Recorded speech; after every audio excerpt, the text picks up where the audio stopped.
This week we're continuing our theme of giving thanks for November, and the topic for today is secrets of abundant living.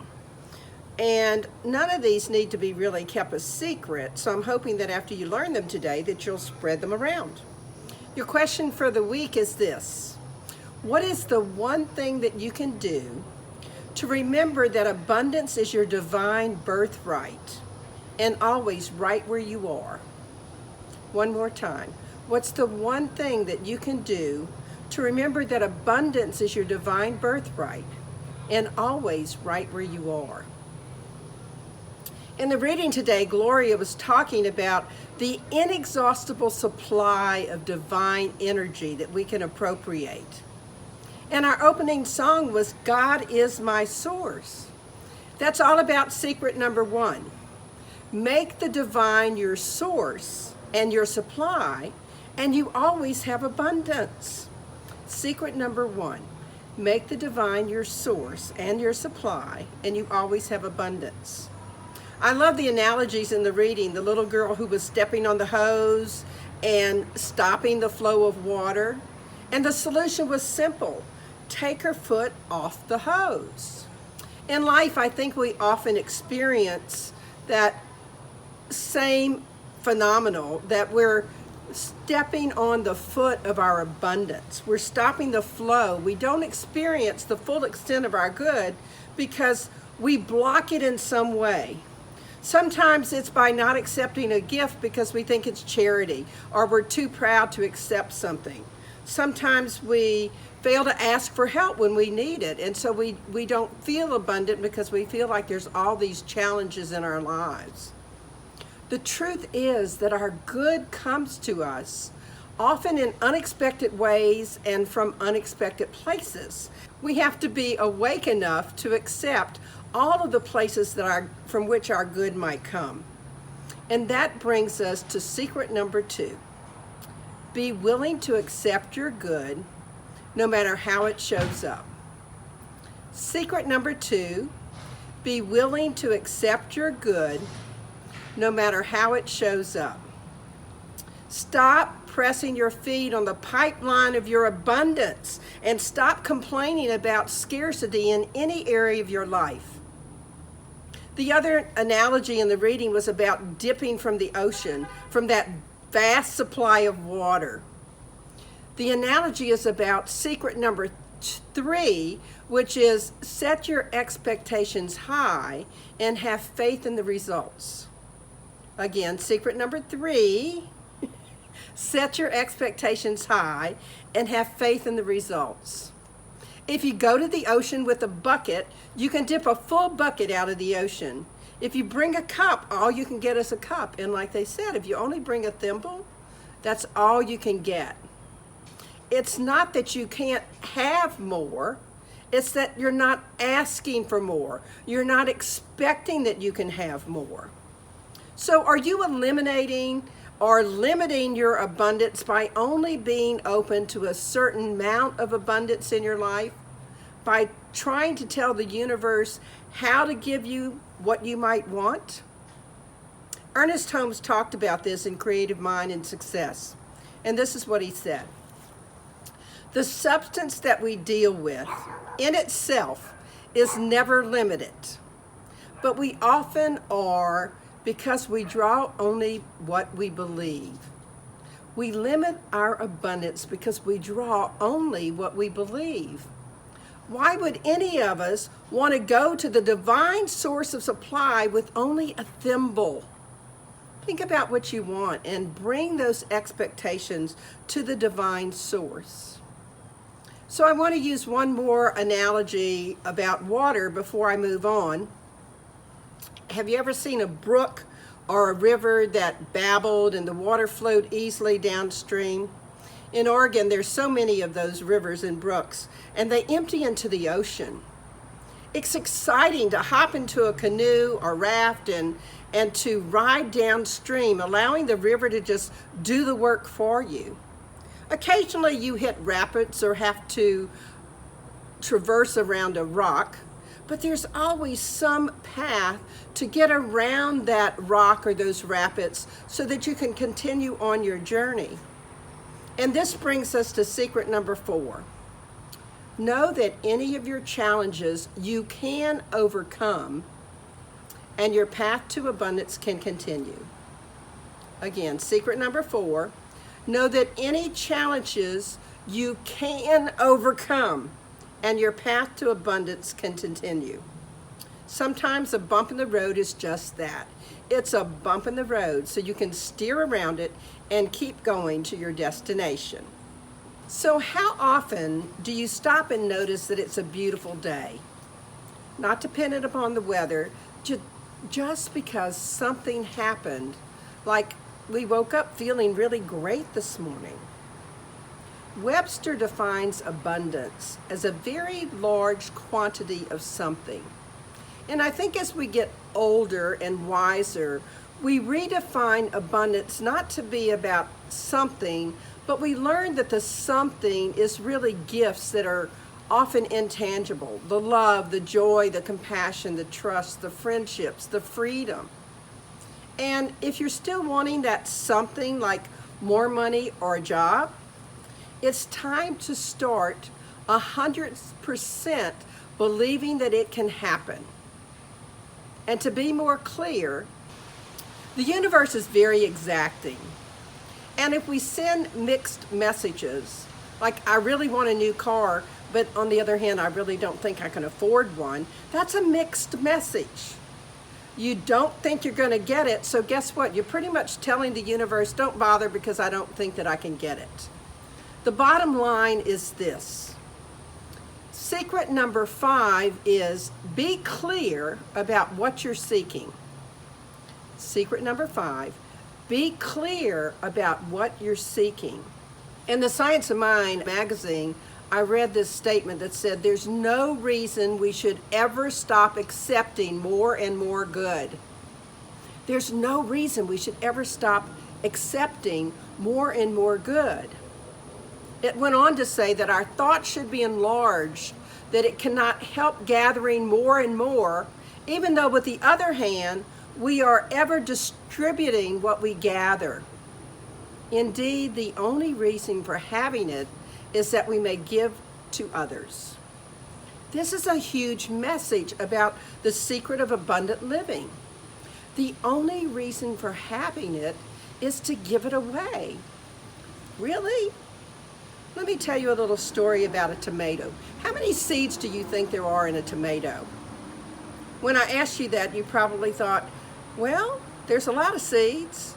And you might try to figure out how to solve that problem by calculating an answer, visualizing how many seeds there looks like there is in a tomato. You might actually go out and get a tomato and quarter it and count the seeds in a quarter of it and then estimate how many there are. But the answer to how many seeds are there in a tomato is there are enough. There's enough seeds that you could actually plant some of the seeds, you could give some of the extra seeds away, and along the way, if you planted some of the seeds and gave some away and they planted those seeds, next year they could harvest their tomatoes and give away some more of the seeds. This leads us to secret number 6. Sharing our good is the only path to true abundance. Sharing our good is the only path to true abundance. I know that I often give money to people that are in trouble. And when our center was on Airline Highway and there were a number of properties around there where people were of low income, a lot of people would stop in and say, can you give me $5 or $10 for gas? Or can you help me a little bit this month? I'm a little bit short with rent. And I always found a way to help them. Very often it was from my own wallet. And many times they promised to come back and repay me. It didn't seem to happen all that often, that they remembered to come back and pay it back. And sometimes my friends would say, you have to quit doing that. You're being foolish to help because you're just going to encourage more people to show up and ask for help.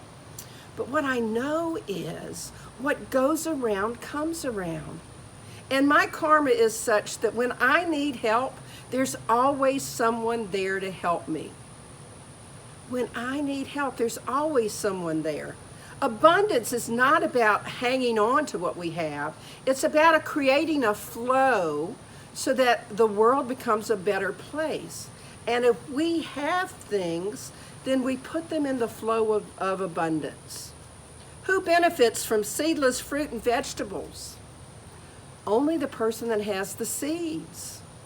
So in an abundant community, we all have seeds. It might be money, it might be love, it might be talents, it might be kindness. But gifting whatever it is you have is a fabulous feeling, and it's a way to create abundance in your life. I want to tell you a story about a turtle named TT. Now, TT was born in a beautiful place, but it was quite a ways from the ocean. And he was none too happy with this hard shell that he had to carry around. And he envied the butterflies who could fly in the sky. He was frustrated when he got flipped over trying to get rid of that hard shell. And along came a rabbit hopping along and uprighted TT. And immediately, TT was, oh, I wished I could hop like the rabbit. TT was living in a world in what I call woe is me mode. The rabbit kept trying to explain to TT that he needed to learn to be who he was, and that a turtle had fabulous qualities, but the rabbit showed him the way to the ocean. When TT finally got into the ocean, he realized that his shell helped him fly in the ocean, and he could soar through the water. And he left his woe is me world behind and began to have an attitude of gratitude and enjoy his life. I'm wondering, how often do you think you may have a gift that you're not appreciating? There might be a challenge in your life right now that is a gift in disguise. What if you made up your mind to see the challenge as a gift? What if you decided that some unexpected event or some unexpected reaction of a friend or some unexpected expense in your life was a way of waking you up to your higher good? Sometimes, like TT, we make up a story around a part of our life, and we make up a story that, like the shell being a burden, and he couldn't see it in any different way until later somebody showed him the way. What story might you be telling yourself right now, rather than looking at the bigger picture and actually trying to be exactly who you are and just accept the things that come into your life?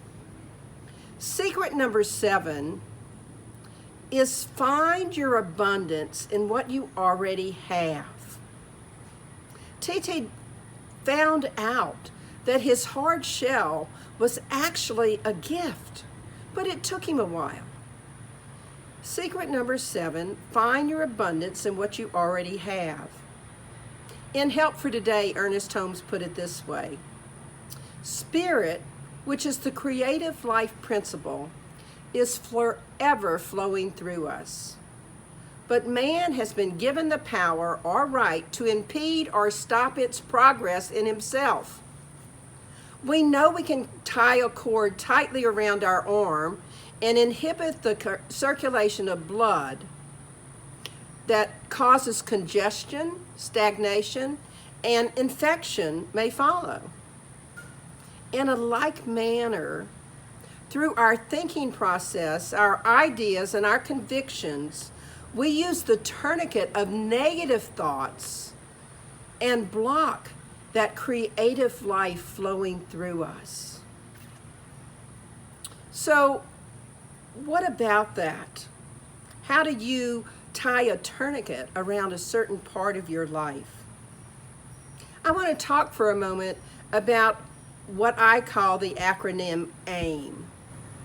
Where we place our attention, we get more of. And the acronym AIM is attention plus intention equals manifestation. Be cautious though, because aim works no matter what the intention. So we don't have to be conscious of us wanting something or expressing a want for something. That's why I encourage people, don't say I'm tired, because if you say I'm tired, the universe says, okay, you're tired, we'll help you be tired. If you say I could use more energy, then what happens is the universe is saying, oh, she wants more energy, let me give her that. I believe the secret to abundant life is in allowing your consciousness to become like a stream, taking whatever is placed in it associated with abundance and moving it downstream to the ocean where everything is so plentiful. Put your canoe and what you want in your consciousness so that it flows and takes your desires to that manifestation ocean. Might you owe it to yourself to pause and ponder how it is you truly want your life to be? What might you get, and who might you be if you believed with every fiber of your being that your best life was waiting for you to arrive at it, like the canoe is moving you towards the ocean? Secret number 8. Aim is for abundance. Attention plus intention equals manifestation. So place your attention on your intention so that you can manifest your abundance. So one last comment. We've been brainwashed to some degree that if something seems too good to be true, it probably is. You know, I prefer to look at the way Holmes thought about it. Nothing is too good to be true. Nothing is too much to ask of the power that can do anything. A while back, I was watching an episode of The Good Doctor. Yes, one of my pleasures in life, one of my TV series that I like to watch. And one of the people in a relationship said, you know, I like to leap into the ocean. And her partner says, I like to toe dip, even if I know that the ocean is probably nice and warm. I actually think it takes both types of people in the world. It takes leapers and it takes toe dippers. The difference is that our faith doesn't seem to be equally distributed between leaping and toe dipping. And I think that when it comes to our faith, we really need to be a leaper. If you're toe dipping in your money issues and leaping when you're painting or writing or whatever it is that you love to do, you're going to notice a difference in the outcome of what's happening. You're going to notice that you get more back from the places where you really leap in and give fully of yourself. Remember, where we place our attention on our intention, we manifest that. So we have to learn to experience abundance in unexpected ways. We have to remember to transmit ourselves fully to everything, even if we toe dip and ease into the water at our own pace. It's all about diving into the pool versus getting down the steps when the water is a bit chilly. The conscious effort is to be enthusiastic and to expect things to happen. Ernest Holmes said, when we learn to trust the universe, we shall be happy, prosperous, and well. We must learn to come under that divine government and accept the fact that nature's table is ever filled. I love that. Nature's table is ever filled. If we learn to think of the divine life as flowing through our every action, we soon discover that the things we give our attention to are quickened with a new energy. For we are breathing the very essence of life into it. This brings me to our final secret, secret number 9. Abundance is your divine birthright, and you have to claim it. Leap or toe dip, it doesn't matter, just claim it. Where in your life might you be saying no to receiving and having an impact on the abundance that's showing up in your life? I want you to know that I'm going to provide the secrets as a gift, and if you go to the Facebook page, it'll have a link. But let's just go through those secrets one more time. Secret number 1, make the divine your source and your supply. Secret number 2, be willing to accept your good no matter how it shows up. Secret number 3, set your expectations high and have faith in results. Secret number 4, know that any challenges you can overcome and your path to abundance can continue. Secret number 5, be clear about what you are seeking. Secret number 6, sharing our good is the only path to true abundance. Secret number 7, find your abundance in what you already have. Remember TT, he didn't enjoy his shell until he got to the ocean. Secret number 8, aim for abundance. Attention plus intention equals manifestation. And the final secret, abundance is your divine birthright, and you have to claim it. So now that you realize that you can create a new vibration around abundance, what are you going to do about it? I'm challenging you this week to focus on one way that you can overcome not enough thinking. Pick one secret and work on it. Or pick a different secret every day and work on that secret. Become aware of what your consciousness is telling you about your abundance. You're the only one whose consciousness can change your fortune and your future. No one else can do that for you. Remember, what's the one thing that you can do to remember that your abundance is your divine birthright, and always right where you are. I'm so grateful for this opportunity to just pause here and pray. And know for each of us that the divine is our supply and our source of energy. That energy is flowing in, through, and as each of us right here and right now.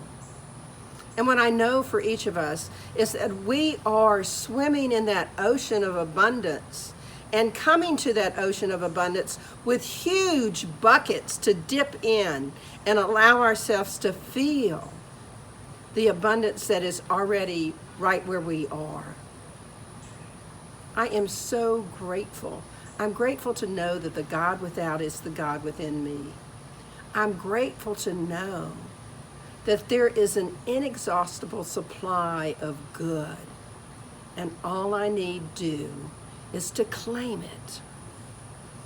And it's from all that gratitude that I release these words into the law of mind, spirit, and action, knowing the truth, that right where we are, God is. That in this infinite universe, all that we've already asked has already been given. So I can just know all of this is already done. I can say amen, and we can affirm it together. And so it is.